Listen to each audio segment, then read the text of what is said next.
What is up, guys? Welcome back to another flea market grab video. If you guys are enjoying the videos, please hit that like button. It lets me know and it helps the channel grow. Go ahead and drop a comment down below and subscribe if you're not already and you guys do enjoy these videos. So let's go see what we can find this week. Scoop these up for 20 bucks, these Gatorade Sixes.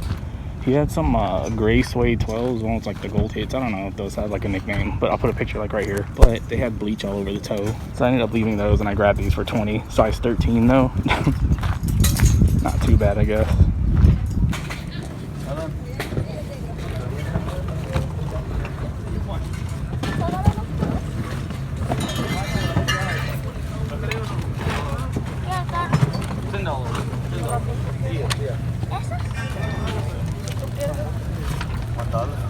¿O no los quieres?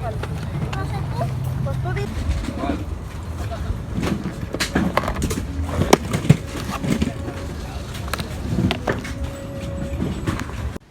Alright guys, we are back with the pickup part of this week's flea market grab video. So I'm not even gonna lie to you guys, I almost didn't even record this week's flea market video because it was just so dry. And on top of that, it was like 100 degrees. I don't know if it really was, but it felt like it. Super hot, so I didn't even record like the majority of the stuff I found. I did record the best thing I found this weekend, which was those Gatorade Sixes, which I will show you guys in a little bit. So yeah, I apologize for there being like really minimum footage in this video. I was kind of just over it, to be honest. Like I said, it was super dry. There was like no vendors. It was super hot. So I was kind of just ready to come home. But I did pick up a couple things, so I decided to go ahead and film this for you guys. So I hope you guys do enjoy this quick little flea market video. Like I said, I didn't find very much. I did find a couple things, but the flea markets have been super dry the last week and then this week. But let me go ahead and show you guys what I did pick up. So let's start with the video gaming stuff as usual. First thing I picked up a copy of Ape Escape 2 on the PS2.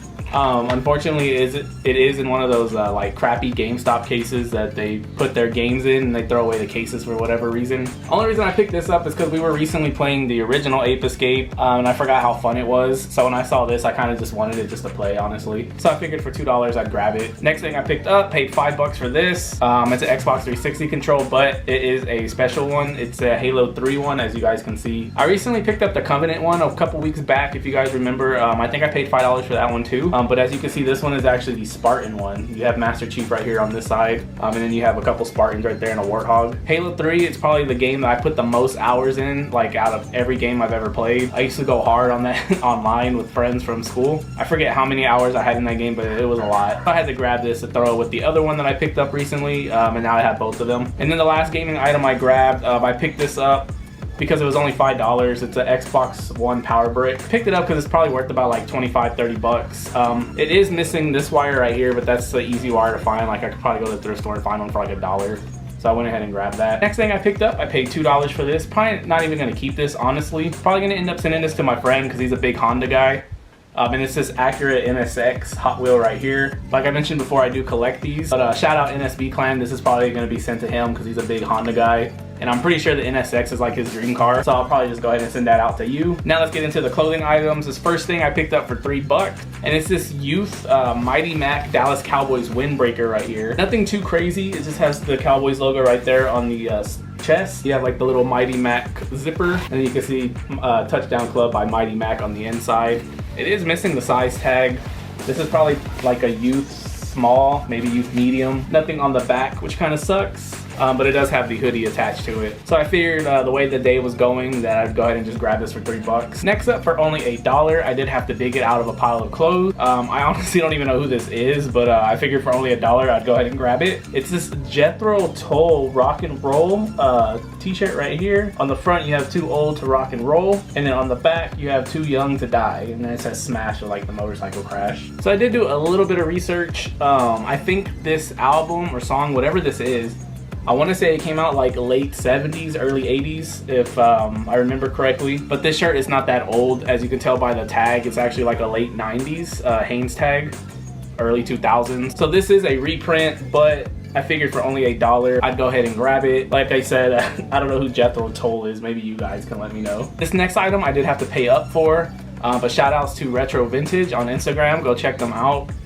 I actually stopped by their booth and they had this jersey hanging and I had to grab it when I seen it. because it is my size, and I never see the white ones. I see the blue ones all the time. And it's this Indiana Pacers Reggie Miller jersey right here. And that one is by Champion, as you can see. Down here on the jock tag, size 48, which is my size in these. And on the back, number 31, Reggie Miller. And as you can see, the screen printing is still in great shape, no cracking whatsoever. So this is definitely one that I'm happy to add to my collection. Did I say how much I paid? I paid $30 for it, which in my opinion is a good price on it. And then the last two things I grabbed are both sneakers. So this first pair I grabbed, I'm not even gonna lie to you guys, I kind of picked up because I was kind of in desperation mode. I wasn't finding anything.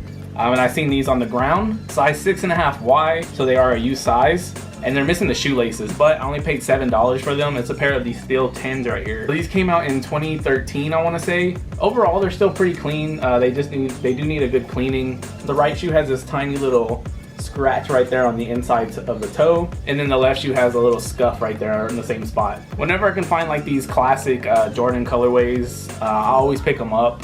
Especially when they're super cheap. I mean, $7, you can't really go wrong with that. Just gotta get some laces for them, but that's those. And then the last thing I picked up, I already mentioned in the beginning of me picking them up, and that is a pair of the Gatorade Sixes right here in the size 13. But even though they're Wombo size, I went ahead and grabbed them for $20 because they're still super clean. I actually already sold these, ended up selling them for $100, so it's not too bad. I grabbed them for $20 and then like 2 hours later sold them for $100. So I mean, that was a quick $80, I guess. Still pretty clean too, but as you can see on the bottoms are yellowed from being worn. And they still do have the little Gatorade lace locks. Looks like the little Gatorade bottle, which is cool. On the inside of the tongue, you have If I Could Be. And then on the inside, it still has the little Gatorade logo on the sole. Really cool colorway. I think that the collaboration with Gatorade was pretty cool. I also like all the ones that came out, and then the green pair of these as well. I remember people were calling these the orange Carmines when they came out, which was funny to me. Definitely a cool colorway though on the 6. So that is the Gatorade 6 for only $20. Size 13, but I mean, like I said, I already sold them. So that's everything I picked up this weekend, guys. Hope you guys did enjoy the video. It wasn't very much, but like I said, the flea market was super dry. A lot of the vendors weren't even showing up, so there wasn't really too much to look at and like to choose from. But I'm happy with the stuff that I did grab and what I paid for it. If you guys enjoyed the video, please hit that like button. It lets me know and it helps the channel grow. Go ahead and drop a comment down below and subscribe if you're not already, and I will see you guys next week with another one. So later.